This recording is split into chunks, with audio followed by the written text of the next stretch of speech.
Rectification of errors after preparing trial balance. कल जो class में हमने रेक्टिफिकेशन पढ़ा था वो था rectification of errors before preparing trial balance. जब ट्रायल बैलेंस बनाने से पहले ही हमें एरर्स का पता चल जाता है कि हमने किस अकाउंट में गलती करी है, तब रेक्टिफिकेशन करना इजी होता है, क्योंकि उस समय सब अकाउंट्स क्लोज नहीं हुए होते हैं, सब अकाउंट्स खुले हुए होते हैं। तो जिस अकाउंट में हमने गलती की होती है उस पर्टिकुलर अकाउंट में जाकर करेक्शन किया जाता है। पर जो सेकंड मेथड है जिसको कहते हैं rectification of errors after preparing trial balance, कि ट्रायल बैलेंस हमने कंप्लीट बना लिया, उसके बाद जब उसकी टोटल नहीं मिली और हमें पता चला कि हमने किसी अकाउंट में गलती करी है, तब उन पर्टिकुलर अकाउंट में जाकर रेक्टिफिकेशन नहीं किया जा सकता, क्योंकि अकाउंट ट्रायल बैलेंस बन गया है, मतलब 31 मार्च अकाउंट जो है वो क्लोज हो चुके हैं। इसलिए जब भी rectification of errors after preparing trial balance होगा, उस समय रेक्टिफिकेशन एंट्रीज पास की जाती है, मतलब जर्नल एंट्रीज पास करके और हमें रेक्टिफिकेशन करना होता है एरर्स का। तो इस टाइप का क्वेश्चन करने के लिए हमें 4 जो स्टेप है, पर्टिकुलर स्टेप याद रखनी होती है। स्टेप फर्स्ट में ये होता है कि जब वहाँ क्वेश्चन में कह रखा होगा कि हमने इस एंट्री को इस तरीके से रिकॉर्ड कर लिया या इस तरीके से पोस्ट कर लिया, तो उस लाइन को पढ़कर हमें फर्स्ट जो स्टेप है वो अकाउंट आइडेंटिफाई करने होते हैं जिनमें हमने गलती करी। तो identify the accounts in which errors were committed। जिन अकाउंट्स में हमने गलती करी उन अकाउंट्स को आइडेंटिफाई करना और उनका की अकाउंट हम बनाएंगे एंड प्रिपेयर टी अकाउंट कहते हैं। इस तरीके के शेप का एक अकाउंट बनाना है हमको वर्किंग नोट में। टी अकाउंट जैसे परचेज अकाउंट है तो उसका टी अकाउंट बनाया जाता है, तो ऐसे टी अकाउंट बनता है। ये वाली साइड डीआर साइड और इसके ये वाली साइड सीआर साइड मानते हैं, क्योंकि प्रॉपर अकाउंटिंग नहीं करके हमको एक वर्किंग नोट में ये अकाउंट बनाना पड़ता है, इसलिए सब कॉलम नहीं बनाते, बीच में एक लाइन खींची, इस तरफ वाला डीआर साइड, इस तरफ वाला सीआर साइड। तो फर्स्ट स्टेप होती है कि जो एरर हमने करी उन अकाउंट्स को आइडेंटिफाई करो और उन अकाउंट्स के नाम का की अकाउंट बनाना, ये फर्स्ट स्टेप होती है। सेकंड स्टेप, फिर क्वेश्चन में जो कह रखा होता है कि हमने ये गलती कर दी, तो जो गलती हमने करी थी उसे हम पहले लिखते हैं। तो राइट डाउन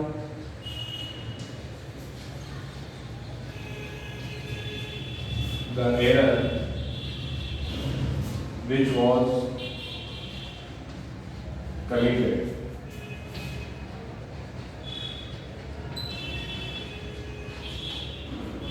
तो सेकंड टी अकाउंट बनाने के बाद उस टी अकाउंट में जो गलती हमने की है डायरेक्ट रेक्टिफिकेशन नहीं किया जाता है। पहले वो कहता है कि हमने परचेज में लिख दिया, फर्नीचर में लिखना था, या फिर सेल्स में कम लिखा, सेल्स रिटर्न में ज्यादा लिखा, जो भी एरर वो कहे उस एरर को पहले, जो हमने गलती करी उसको पहले लिखना है, उसके बाद उसको सुधारा जाएगा। तो सेकंड स्टेप होती है write down the error which was committed. Step third में जाकर जो गलती हमने जो गलत लिखा था उसको फिर रेक्टिफाई किया जाता है। Rectify the error which was committed। जो गलती हमने करी थी उस गलती को सुधारना, ये थर्ड स्टेप होती है। और फोर्थ स्टेप लास्ट स्टेप होती है कि अब आपको सही एंट्री क्या करनी थी, वो सही एंट्री लास्ट फोर्थ स्टेप में जाके की जाती है। तो स्टेप 4 पास करेक्ट एंट्री। ये फोर्थ स्टेप होती है कि जो करेक्ट एंट्री आपको करनी थी वो नहीं करके आपने जो गलत एंट्री करी थी, तो करेक्ट एंट्री फोर्थ स्टेप पर जाके पास की जाती है। तो 4 जो स्टेप यहाँ पर है उसमें फर्स्ट स्टेप अकाउंट्स आइडेंटिफाई करने के कौन कौन से अकाउंट में हमने गलती करी, उन अकाउंट का टी अकाउंट बनाया जाएगा। फिर सेकंड स्टेप में जो गलती हमने करी उसको पहले लिखना है, उस गलती को थर्ड स्टेप में सुधारना है, और फिर फोर्थ स्टेप होती है कि सही एंट्री हमको क्या करनी थी वो एंट्री फिर की जाती है। तो इन 4 सीक्वेंस से इन 4 स्टेप को हमको फॉलो करना होता है, तो ही हम रेक्टिफिकेशन कर पाते हैं एरर्स का। तो रेक्टिफिकेशन ऑफ एरर्स में 4 स्टेप, एक एग्जांपल से हम इसको समझेंगे 4 स्टेप को। और रेक्टिफिकेशन करने के लिए सही जर्नल एंट्रीज हमको आना जरूरी है कि कोई ट्रांजैक्शन हुआ तो उसकी एंट्री क्या होनी चाहिए और हमने गलती से कौन सी एंट्री कर दी, तभी हम रेक्टिफाई उसको कर पाएंगे। तो एक एग्जांपल से हम इसको समझेंगे। जैसे वहां क्या रखा होगा, फर्नीचर परचेज for rupees 40,000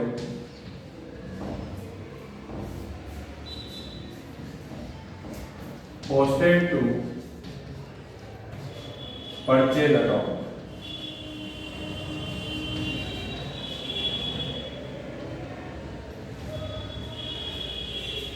ये इस तरीके का क्वेश्चन हमारे सामने आता है जब एग्जाम में कि फर्नीचर परचेज किया 40,000 का, उसको हमने परचेज अकाउंट में पोस्ट कर दिया।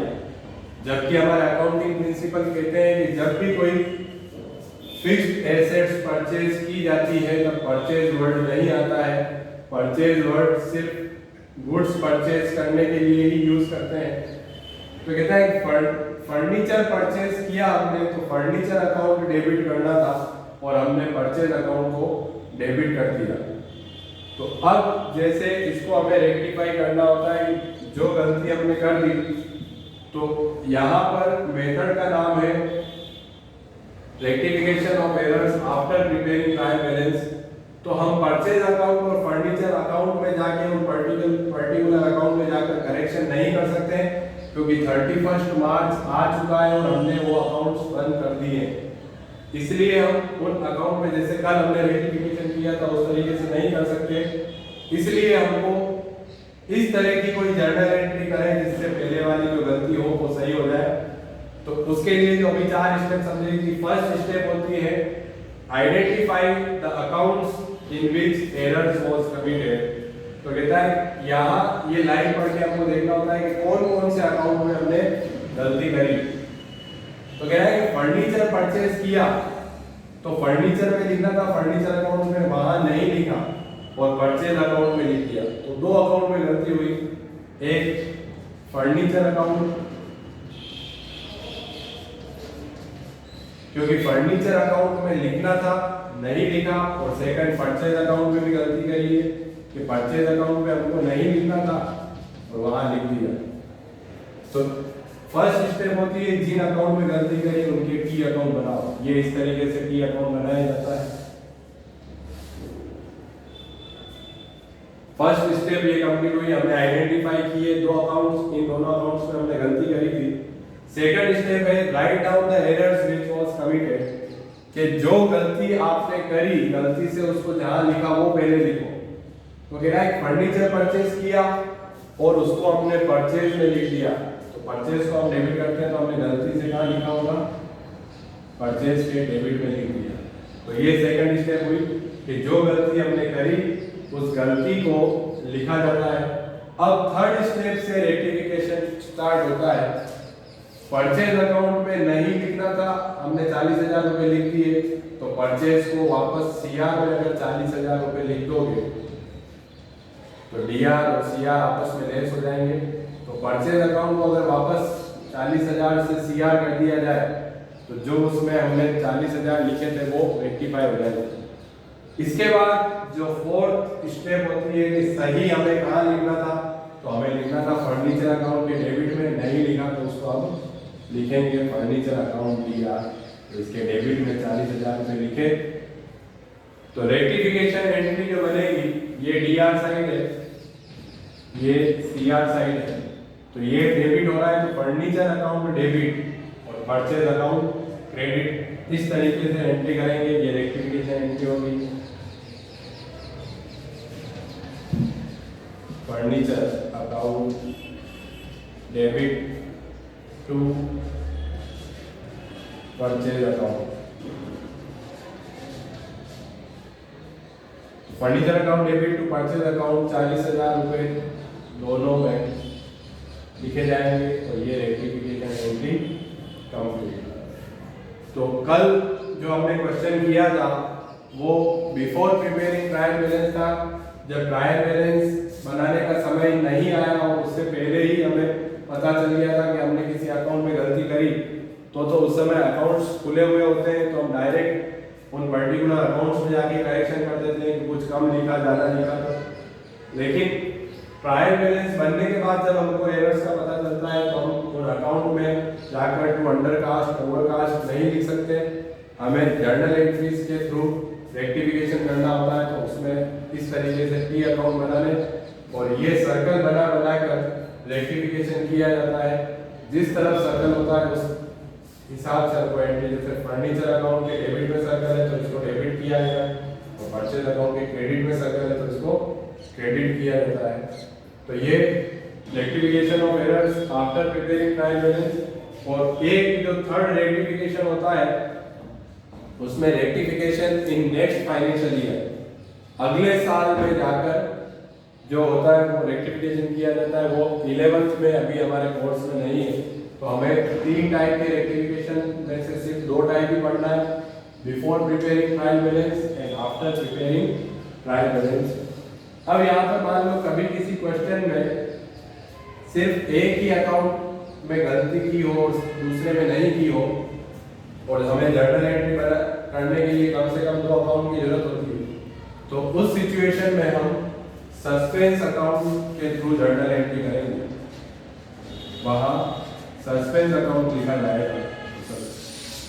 जैसे कभी मान लो किसी क्वेश्चन में फर्नीचर अकाउंट में ही गलती करी, यहाँ ये उसमें कहता है फर्नीचर हमने परचेज किया था, इस क्वेश्चन में तो कहा परचेज में लिख दिया उसे, वो कहता है फर्नीचर परचेज किया, जिसको फर्नीचर अकाउंट में लिखना भूल गए। तो सिर्फ फर्नीचर अकाउंट में गलती करी थी, फर्नीचर में लिखना था और फर्नीचर में नहीं लिखा, तो हम 40,000 रुपए फर्नीचर में लिखेंगे। तो इस सिचुएशन में जब हमको एंट्री करनी है तो फर्नीचर अकाउंट तो डेबिट है, अब हमको क्रेडिट करने के लिए जब कोई दूसरा अकाउंट नहीं है तो वहां पर हमें यूज करना है सस्पेंस अकाउंट। तो वो होता है एंट्री होगी फिर furniture account debit to suspense account, इस तरीके से एंट्री करेंगे जब हमें एक ही अकाउंट हो, सामने कोई अकाउंट नहीं हो। तो ये टॉपिक आज कंप्लीट हुआ, रेक्टिफिकेशन ऑफ एरर्स। इससे रिलेटेड जो भी क्वेरीज हो, प्रॉब्लम्स हो, तुम सब पूछ सकते हो। अब हम नेक्स्ट